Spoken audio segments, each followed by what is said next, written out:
Ce week-end, Arte programme Pas de printemps pour Marnie d'Alfred Hitchcock avec Tippi Hedren et Sean Connery, ce qui nous a donné envie de poser cette question simple, c'est qui, ou plutôt c'est quoi, justement, Sean Connery?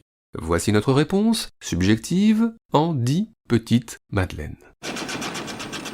Sean Connery, ce sont tout d'abord au carrefour des années 60, quelques timides apparitions dans des films mineurs, mais avec tout de même un petit rôle dans Le jour le plus long, ce qui vaut bien un extrait. Et puis à la même période, un second rôle dans une production Disney, où Sean Connery pousse la chansonnette, ce qui vaut bien là aussi un petit extrait. Oh, she is my dear, my darling one, her eyes so sparkling full of fun, no other can match the likes of her. Et puis vient l'année 1962 et la naissance du mythe James Bond, avec une première apparition fameuse au casino. Mr. Bond. James Bond. Puis un passage furtif au bureau du MI6 à Londres. Moneypenny. Puis un voyage en Jamaïque, des bagarres, des poursuites en voiture, sans oublier la rencontre avec un fameux docteur, avec une migale, et enfin bien sûr, avec Ursula Andress et ses jolis coquillages. Underneath the mango tree, make Ulu look so. La da da dee da da dee, honey and me. Underneath the mango tree, my honey and me. Who is that? Sean Connery, ce sont ensuite, toujours début 60, deux autres James Bond qui assoient définitivement le mythe 007, où Sean Connery voyage toujours beaucoup, notamment à Istanbul, mais où il revient quand même au bureau, même furtivement. For my next miracle, Un Sean Connery qui se bat encore et toujours, et qui séduit les plus belles femmes encore et toujours. Mais au même moment, en parallèle de James Bond, une autre carrière commence pour Sean Connery, marquée par la rencontre décisive avec Sidney Lumet et un premier film en commun, La colline des hommes perdus, une colline que l'on ne cesse de monter et de descendre, que l'on ne cesse de monter et de descendre. Et enfin, à la même période, l'un des derniers grands Hitchcock, où Sean Connery est un riche éditeur qui embauche une secrétaire, Tippi Hedren, qui va se révéler kleptomane, ce qui n'empêche pas Sean Connery de tomber amoureux, sans susciter toutefois chez la jeune femme un grand intérêt. Bref, une relation amoureuse plutôt complexe, que synthétise parfaitement cette scène sans dialogue, tout en cadrages insolites.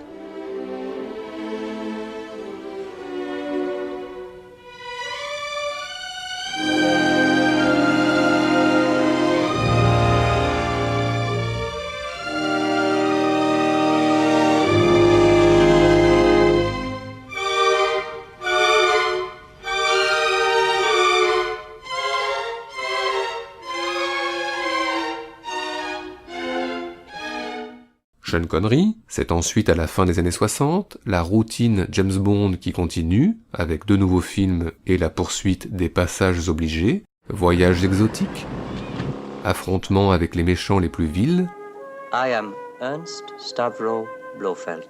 et puis des bagarres, encore et toujours, mais aussi des requins, des piranhas, et des bons mots, bon appétit. et enfin bien sûr, des baisers, parfois agrémentés de quelques fantaisies. Enfin, à la même période, la carrière parallèle de Sean Connery continue, avec quelques insolites, dont le film La Tente Rouge, du russe Mikhail Kalatosov, où il donne la réplique à Claudia Cardinal. You are quite the most unprincipled young woman I've ever met. Et enfin le western Chalaco, où Sean Connery se bat contre des Indiens, et où il fait la cour à Brigitte Bardot, désinvolte, l'air de rien. Last night you wanted me. You want me now?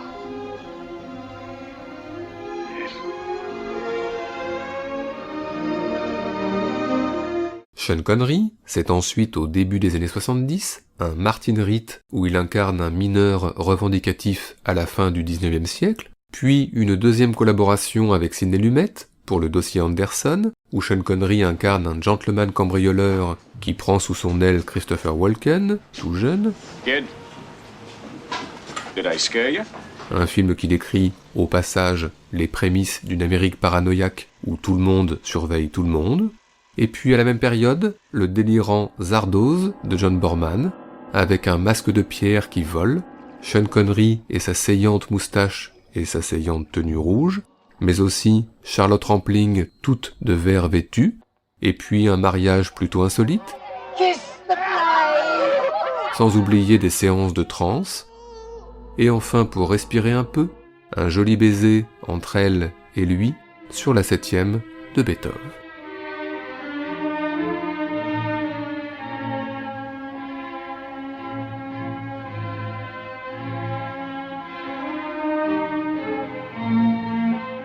Sean Connery, ce sont à la même période 2 films curieusement indissociables. Tout d'abord, Les Diamants sont éternels, énième James Bond avec ses voyages touristiques, son odieux méchant, ses sbires inquiétants, ses bagarres et ses baisers. Un film que Sean Connery a accepté pour mieux en imposer d'autres plus aventureux, notamment The Offense de Sidney Lumet, toujours lui.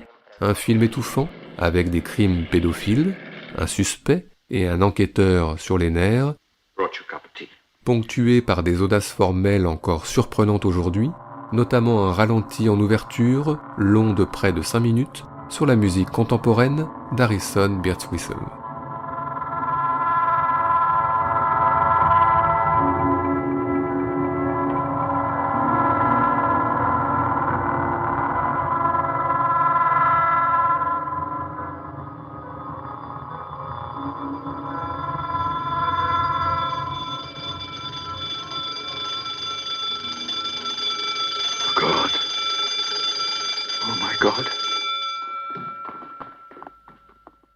Sean Connery, c'est ensuite au milieu des années 70, une succession de films d'aventure aux 4 coins du monde, avec La Rose et la Flèche, où il incarne un Robin des Bois vieilli aux côtés d'Audrey Hepburn, et puis Le Lion et le Vent, où il est le guerrier berbère El Rézouli le Magnifique, et enfin en 1975, l'un de ses plus beaux films, L'homme qui voulut être roi, adapté de Rudyard Kipling, avec la traversée, aux côtés de Michael Caine, de dangereuses montagnes, la découverte d'un pays imaginaire, le Kafiristan, et la transformation de Sean Connery en roi, et même en dieu, en tous les cas pour un temps.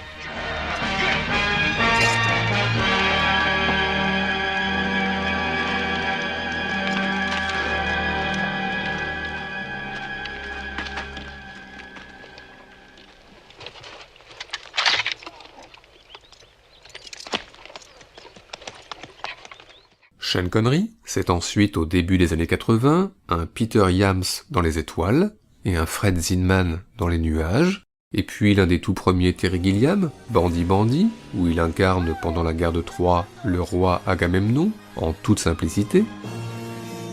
Et puis en 1983, les retrouvailles tardives avec James Bond pour Jamais plus jamais, un James Bond contraint de suivre une cure stricte, ce qui n'empêche pas quelques extras. Beluga caviar, quail's eggs, vodka, foie gras.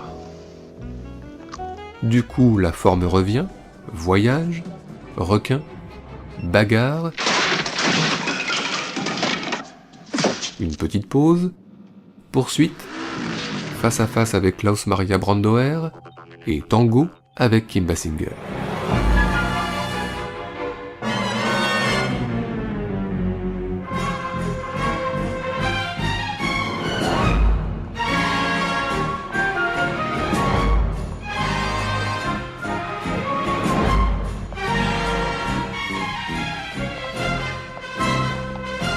Sean Connery, c'est ensuite au milieu des années 80 une succession de rôles de mentor prodiguant de nombreux conseils avisés dans des contrées et à des époques variées.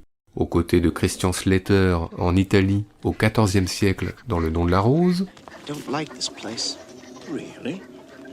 I find it most stimulating. Come. aux côtés de Christophe Lambert en Écosse au XVIe siècle dans Highlander,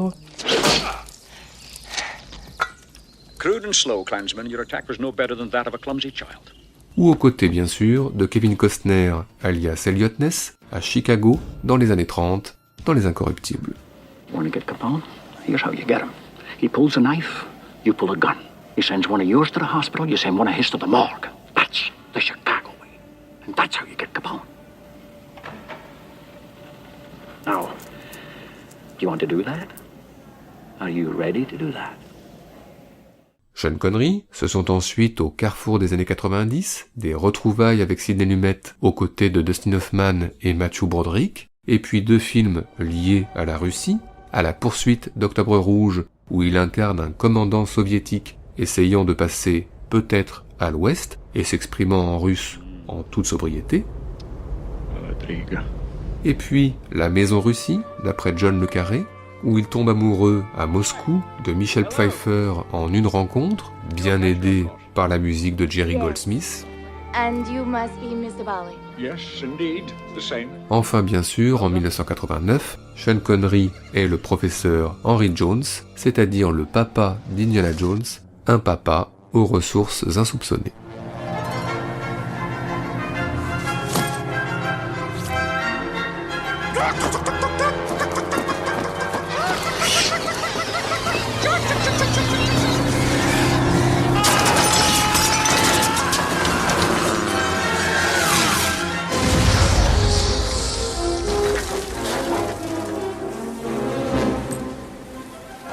I suddenly remembered my Charlemagne. Let my armies be the rocks and the trees and the birds in the sky.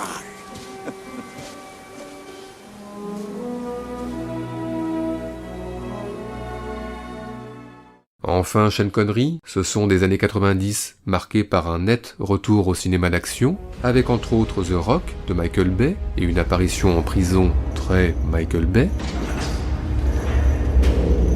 ou encore avec Haute Voltige, où Sean Connery est un gentleman cambrioleur, mentor une nouvelle fois, mais de Catherine Zeta-Jones, ce qui change 2-3 choses.